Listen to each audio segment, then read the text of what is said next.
Sekarang waktunya menyembah Dia di dalam roh dan kebenarannya. Sekarang waktunya menyembah Dia di dalam roh dan kebenarannya. Now is the time, now is the time to worship the Father in spirit and in truth.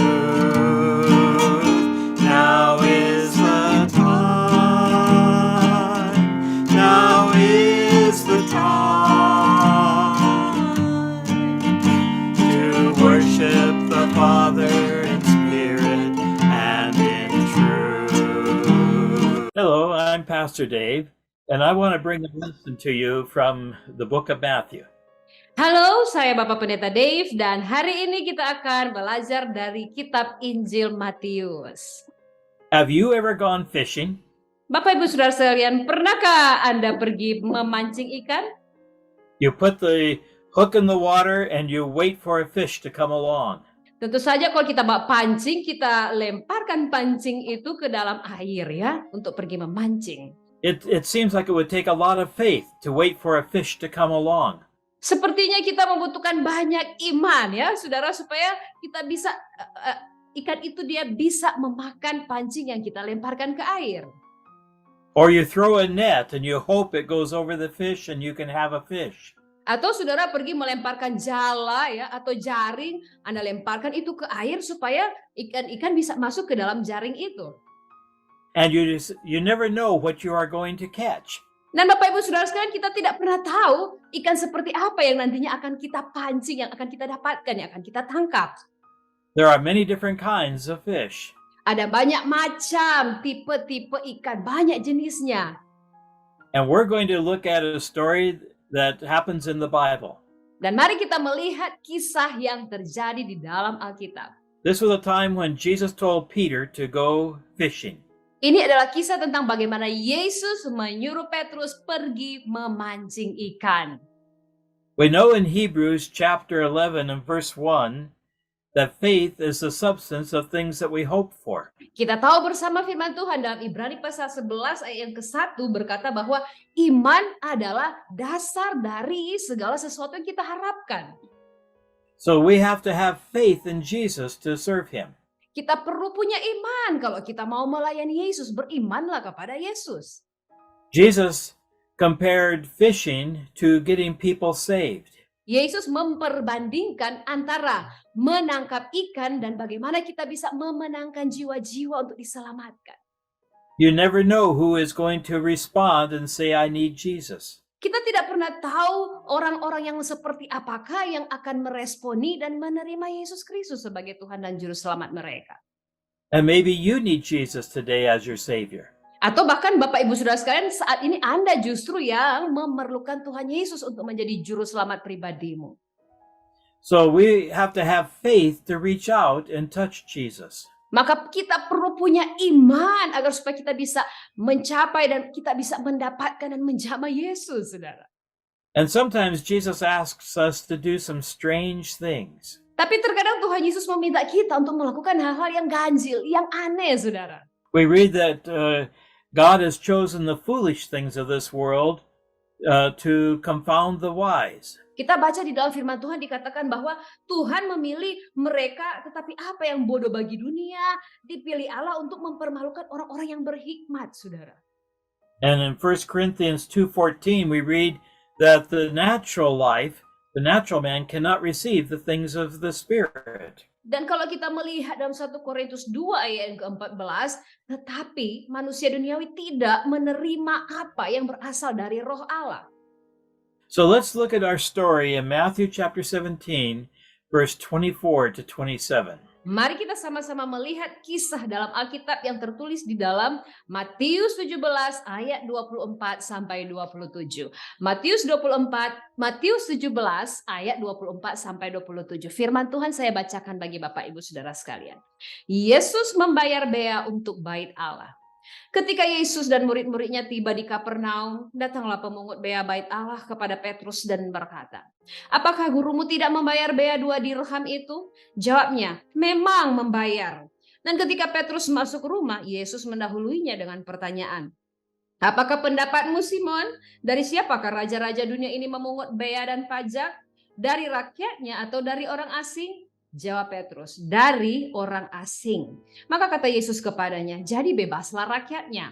Tetapi supaya jangan kita menjadi batu sandungan bagi mereka, pergilah memancing ke danau, dan ikan pertama yang kau pancing, tangkaplah. Dan bukalah mulutnya, maka engkau akan menemukan mata uang 4 dirham di dalamnya. Ambillah itu dan bayarkanlah kepada mereka, bagiku dan bagimu juga."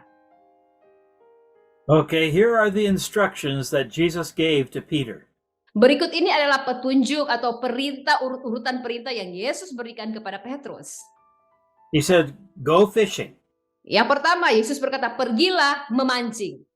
Use a hook, not a net. Kalau di dalam bahasa Inggris ada juga dikatakan, pergunakanlah kail atau mata pancing, bukan jala.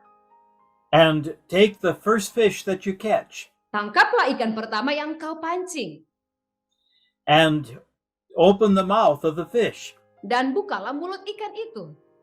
and take out a coin." Dan ambillah uang 4 dirham atau uang koin di dalam mulut ikan itu. Now, how many fish have you ever caught that have money in its mouth? Bapak Ibu, sudah berapa banyak ikan yang Bapak Ibu tangkap yang di dalam mulut ikan itu ada uangnya, ada koinnya? Berapa banyak, Bapak Ibu?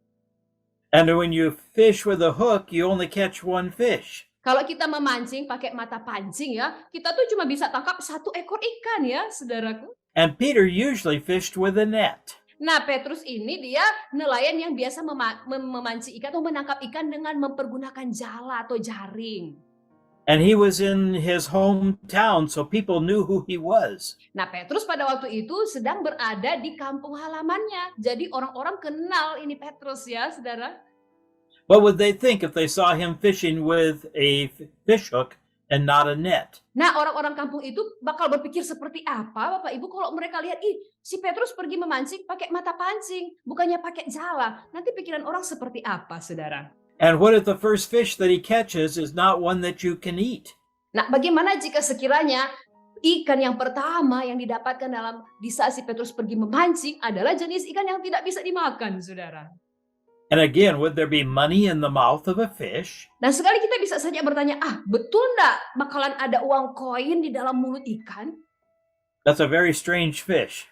Itu pasti ikan yang aneh ya, ikan yang tidak biasanya, saudara.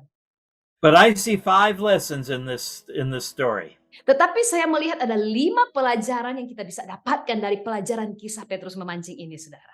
And the first one is that we have to have hearing. Yang God. pertama, pelajaran yang pertama, kita harus punya pendengaran, kita harus mendengar dari Tuhan. And we have to make an effort to do something. Dan kita harus melakukan hal yang kedua, melakukan sesuatu, saudara, bertindak. And we have to obey, like Peter, he could not use a net. Dan kita harus taat seperti Petrus, dia tidak boleh pakai jaring atau jala. And we have to believe that God is doing the right thing. Dan selanjutnya pelajaran yang kita dapatkan adalah kita harus percaya bahwa Tuhan sanggup melakukan sesuatu, saudaraku. And we have to have faith to open that mouth and find a coin. Kita juga harus punya iman, karena kita harus seperti Petrus membuka mulut ikan itu untuk mendapatkan koin atau uang di dalamnya. So let's look at these 5 lessons. Mari kita lihat ke-5 pelajaran ini, Bapak Ibu. How did Peter feel as he left the crowds and went to fish? Saudara, seperti apa perasaan Rasul Petrus ya, ketika dia harus meninggalkan kerumunan orang banyak dan pergi memancing ikan. Usually he was helping Jesus with the crowds. Petrus ini biasanya kan dia bantu-bantu sama Tuhan Yesus kalau mereka lagi melayani kerumunan atau banyak orang. He was maybe very important. Mungkin si Petrus ini orang sangat penting ya dalam pelayanan Yesus. But he got himself into trouble. Tetapi saat ini dia sedang ada dalam masalah, saudaraku. And he answered the Pharisees without talking to Jesus. Nah, si Petrus ini dia menjawab orang-orang Farisi tanpa berbicara dulu dengan Tuhan Yesus. So he had to go fish in a very strange time. Nah, di sini si Petrus itu dia harus pergi memancing di saat-saat yang aneh ya. Sometimes God asks us to do something that is different. Terkadang Tuhan meminta kita untuk melakukan sesuatu yang berbeda sekali, saudaraku. There was a time my wife was told by the Spirit to go sit on a bench in a park. Suatu ketika istri saya oleh dorongan roh dia disuruh untuk ayo pergilah kamu duduk di kursi yang ada di taman. And she sits down and she says, "Now what?" Kemudian istri saya itu dia turuti, dia pergi duduk di kursi taman dan selanjutnya dia bertanya, Tuhan, selanjutnya saya mau bikin apa? And the Spirit says, "Just wait." Roh berbicara di dalam hatinya dan berkata, tunggu saja. And in a few minutes, a lady came and sat down beside her. Beberapa menit kemudian ada seorang ibu, seorang wanita datang duduk di samping istri Bapak Pendeta Dave. And she needed Jesus. Dan ternyata si wanita ini lagi membutuhkan Yesus. It was unusual to just go sit on the bench and wait. Hal yang tidak biasanya Bapak Ibu Saudara sekalian, kalau hanya sekedar pergi duduk di kursi taman dan sekedar menunggu, hal yang tidak biasa. So first of all we have to hear from God, what does God want? Jadi hal yang pertama kita harus mendengar baik-baik apa yang Tuhan inginkan kita lakukan.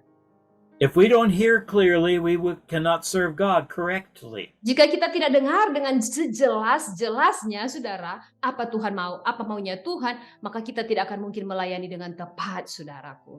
You need to know the will of God for your life. Saudaraku, Anda harus tahu betul apa kehendak Tuhan dalam hidupmu. And you have to be willing to do whatever God says. Dan selanjutnya Anda harus rela melakukan apapun yang Tuhan perintahkan untuk kamu lakukan. Because in the book of James, chapter 1:22, it says, "Be a doer of the word, not just a hearer." Karena Yakobus 1:21 berkata bahwa hendaklah kamu bukan hanya menjadi pendengar saja, tetapi menjadi pelaku. That means we've got to go do something. We've got to hear what to do. Berarti kita harus melakukan sesuatu, tetapi sebelumnya marilah kita dengar dengan baik-baik, dengan jelas apa yang harus kita lakukan, saudaraku. So, what did Peter think as he put the hook in the water? Jadi saudaraku, apa yang ada dalam pikiran Petrus ketika dia melemparkan mata pancingnya itu ke air, saudara? This takes an effort, or he has to work. Di sini diperlukan suatu daya upaya ya. Jadi Petrus tuh harus melakukan dan bertindak. Remember, Peter usually had a net to go fishing. Ingat baik, si Petrus ini adalah tipe nelayan yang biasa menangkap ikan mempergunakan jala atau jaring ya. Now he has to go get the pole and a string or something and a hook. Nah, sekarang si Petrus dia harus pergi mencari pancing ya. Harus pergi mencari tongkat pancingnya, harus cari juga umpan yang akan dia pakai untuk pergi memancing. And then he probably started thinking, what if somebody sees me? Mungkin saat itu si Petrus dia bertanya, bagaimana nanti kalau ada orang yang lihat saya melakukan hal ini? And maybe I'll catch a bad fish. Waduh, atau mungkin nanti saya pancingnya ikan yang tidak baik, ikan yang buruk, saudaraku. But he had to make the effort to go and find the place to fish and get the right equipment. Tetapi bagaimanapun juga, Petrus harus melakukan semuanya ini, harus pergi mengambil peralatan memancing yang tepat dan pergi memancing ikan, saudaraku. You know, sometimes we think about what people think of us. Terkadang kita berpikir untuk melakukan sesuatu, aduh bagaimana ya nanti apa pikiran orang kalau saya melakukan hal ini. What is that person doing now? Mungkin orang bertanya, si orang itu, wah dia lagi bikin apa ya? And why are you doing it? Dan mengapa Anda melakukan hal seperti itu? Mungkin orang bertanya begitu ya. Do we pray in public like at a restaurant? Apakah kita berani berdoa di depan umum, saudara? Misalnya lagi makan di restoran, apakah sebelumnya kita berani untuk berdoa di muka umum seperti itu? If somebody starts to tell a story that is bad, do we walk away? Nah, Bapak Ibu Saudara sekalian, jika ada orang yang mulai bercerita hal-hal yang tidak baik, saudara, apakah kita mau pergi dan tidak terlibat dengan percakapan yang tidak baik itu? Do we join in sinful acts because we're afraid of what people think? Atau apakah mungkin kita, biar saja saya ikut-ikutan berbuat hal-hal yang berdosa, karena kita takut dengan apa yang akan nanti orang pikirkan, saudara. So we have to hear what God says, Jadi pertama kita harus dengar baik-baik apa yang Tuhan minta. then we have to make an effort to go do what God said. Yang kedua, kita harus punya daya upaya, kita harus bertindak untuk melakukan apa yang Tuhan minta kita lakukan, saudara. So we have Peter sitting there waiting for a fish. Nah, di situ kita melihat si Petrus, dia duduk di tepi danau, memancing, menunggu ikan memakan umpan pancingnya, saudara. And suddenly he catches a fish. Dan tiba-tiba dia berhasil, ada ikan yang tertangkap, saudaraku. And he starts to pull that fish in from the water. Dan dia pun mulai menarik kayu pancingannya itu untuk ditarik keluar dari air, saudara. And he says, "Oh, that fish is not the kind you can eat." Mungkin, ikan ini mungkin jenis ikan yang tidak bisa dimakan. But Jesus said, "Take the first fish that you catch." Tetapi Yesus berkata, Yesus memerintahkan Petrus, ambillah ikan yang pertama engkau tangkap. So he has to obey God. Jadi Petrus harus taat kepada Tuhan. So he's heard from God. Petrus mendengar perintah Tuhan. He's made an effort to go do what God said. Dia berupaya, dia bertindak untuk melakukan apa yang Tuhan perintahkan. Now he must obey God and take the first fish. Nah, sekarang Petrus harus taat, harus ambil ikan yang pertama yang berhasil dia tangkap, saudaraku. So what did Peter think as he got that fish out of the water? Nah, saudaraku, seperti apakah yang ada dalam pikiran Petrus ketika dia berhasil menangkap ikan yang pertama ini, saudaraku? I know what I would think. Saya tahu apa yang akan saya pikirkan, apa yang ada dalam pikiran saya, saudara. Does the fish have any money? Betul enggak ikan di dalam mulut ikan itu bakal ada uang koinnya? Nah ya, saudara. So far, only natural things have taken place. Nah, sejauh ini kita melihat hal-hal yang biasa saja, hal-hal yang alamiah yang terjadi. But Peter now has a choice. He's got to make a decision. Nah, sekarang kepada Petrus diperhadapkan pilihan. Petrus harus ambil keputusan. Does he really believe God? Apakah Petrus sungguh-sungguh percaya kepada Tuhan? You know, just like saying, "Has this fish got some money?" Seperti yang dikatakan sebelumnya, bahwa di dalam mulut ikan itu akan ada uang koinnya, uang koin. We've not seen a miracle. Peter went fishing and caught a fish. Many people do that. Nah, biasa aja ya kalau orang-orang pergi memancing, semua orang biasa pergi memancing menangkap ikan, bukan hal yang mujizat, biasa saja. So, someone needs prayer and I pray. Jadi misalnya ada seseorang yang butuh doa dan saya berdoa. Do I believe that God answers prayer? Saudaraku, apakah Anda percaya bahwa Tuhan menjawab doamu? Can I trust God and really believe in the things of God? Dapatkah saya sungguh-sungguh percaya kepada Tuhan dan hal-hal yang dari Tuhan? When I take my Bible and read it to somebody, will they receive Jesus? Saudaraku, jika di saat saya mengambil Alkitab saya dan saya membacakan Alkitab ini kepada orang lain, apakah mereka akan menerima Yesus dan percaya kepada Yesus?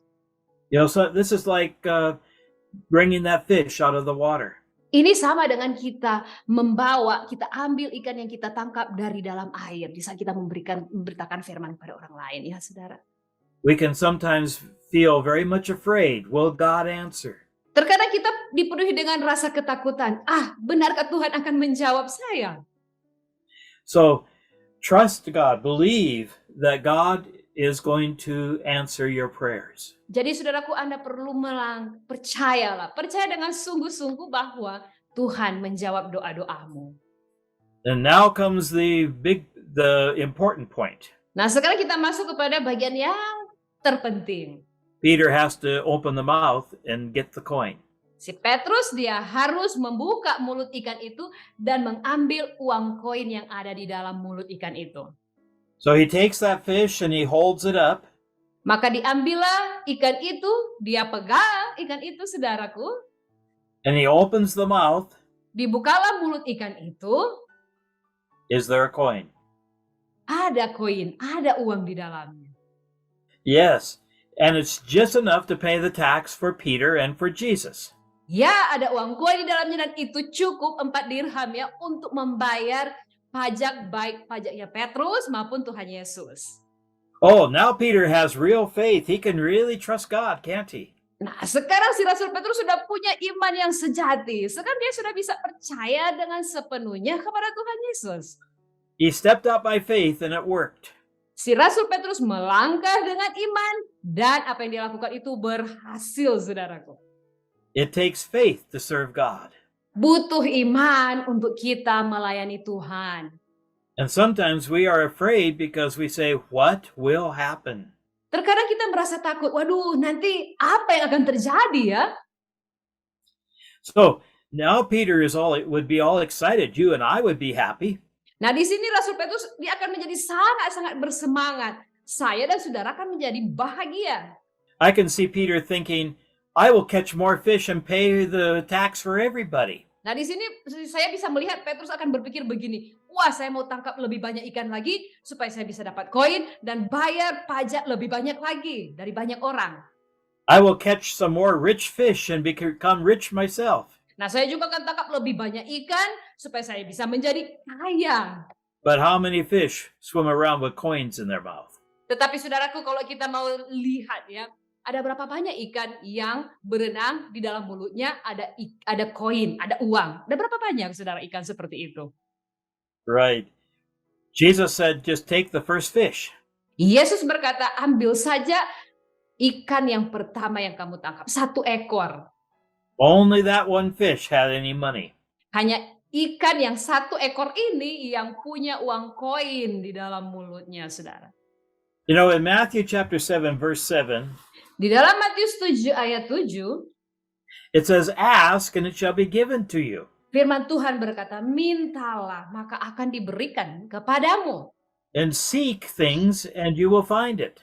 Dan juga carilah maka kamu akan mendapatkan. And knock and it shall be opened. Dan ketoklah maka pintu akan dibukakan bagimu. You know, we want miracles to happen, but we don't want to trust God to do it. Saudara, kita semua pasti mau terjadi mujizat, hal-hal yang ajaib. Tetapi kita tidak mau melakukan sesuatu.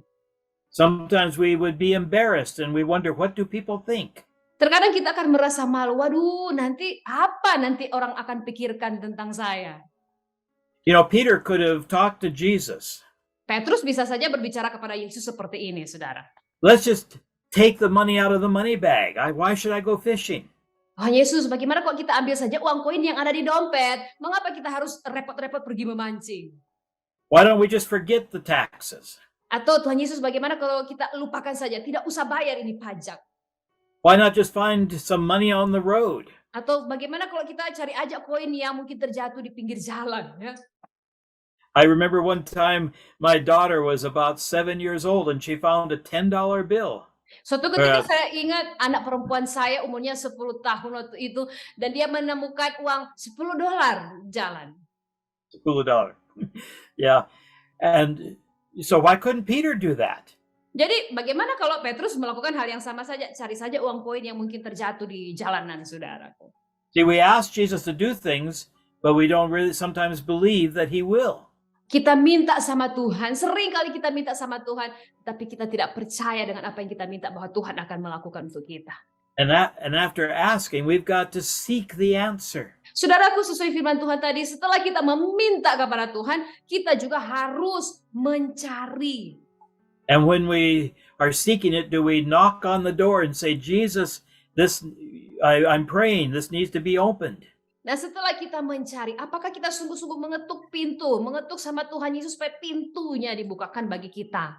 We want a miracle, but Jesus wants us to be part of that miracle. Kita mau terjadi mujizat, hal-hal yang ajaib, tetapi Tuhan mau kita terlibat di dalam penggenapan mujizat terjadi itu, saudara. Romans 10:17 says faith comes by hearing. Roma 10 ayat 17 berkata, iman timbul dari pendengaran. And hearing comes from the word of God. Dan pendengaran akan firman Tuhan, firman Kristus. People receive miracles after they step out by faith. Orang-orang menerima mujizat setelah mereka melangkah dengan iman, saudara. Maybe God wants you to be a miracle for somebody else. Bapak Ibu Saudara sekalian, mungkin Tuhan meminta Anda untuk menjadi mujizat bagi orang lain. One time I was driving down the road, Suatu ketika saya sementara mengendarai mobil saya melewati jalanan. and I saw a car with a flat tire. Nah, saya melihat ada satu mobil berhenti karena bannya kempes, saudaraku. And there was a lady standing there that did not know what to do. Ada seorang ibu berdiri, tidak tahu mau bikin apa, saudara. And so I stopped and I changed her tire. Maka saya berhenti, saya tolong ibu itu untuk mengganti bannya yang kempes. She asked, "Why did you do this?" Ibu ini bertanya kepada saya, mengapa Anda mau repot-repot melakukan hal ini? I knew she was not a Christian. Saya tahu ibu ini bukan seorang percaya, bukan orang Kristen. And I said to her, God wants you to know He loves you. Saya katakan kepada ibu ini, ibu dengarkan baik, saya mau katakan bahwa Yesus mengasihi engkau. God told me to stop. Tuhan meminta saya untuk berhenti mengendarai mobil saya. I had to make the effort and stop and change that tire. Saya harus bertindak, saya harus berhenti dan menolong ibu untuk mengganti ban mobil ibu yang kempes. I had to obey what Jesus was saying to me. Saya harus mentaati apa yang Yesus katakan kepada saya. I had to believe that this was going to do something good. Saya harus punya iman dan percaya bahwa apa tindakan saya ini bisa menghasilkan sesuatu yang baik. And I had faith to trust God to do a miracle. Dan saya punya iman bahwa Tuhan sanggup melakukan mujizat. Do you want a miracle? Bapak Ibu Saudara sekalian, apakah Anda butuh mujizat terjadi dalam hidupmu? You take these 5 steps and you might just see a miracle take place. Lakukanlah kelima langkah ini dan Anda akan melihat mujizat terjadi dalam hidupmu. Because God wants to do things through your life. Karena Tuhan rindu melakukan sesuatu lewat hidupmu, Bapak Ibu Saudara sekalian. And He wants to use you for His kingdom and His glory. Dan Tuhan rindu memakai Anda untuk kerajaannya dan bagi kemuliaannya. So hear from God. Jadi Bapak Ibu, dengarkanlah dari Tuhan.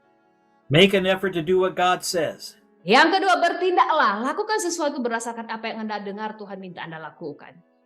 Obey God and do it the way He said. Taati Tuhan dan lakukan apa yang Tuhan minta. Believe that God said the right thing. Yang keempat, percayalah bahwa Tuhan menyampaikan kepada Anda hal-hal yang benar.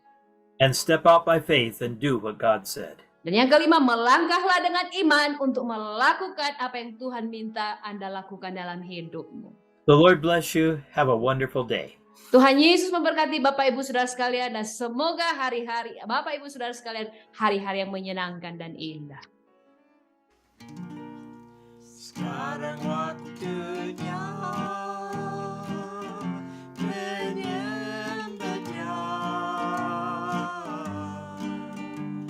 di dalam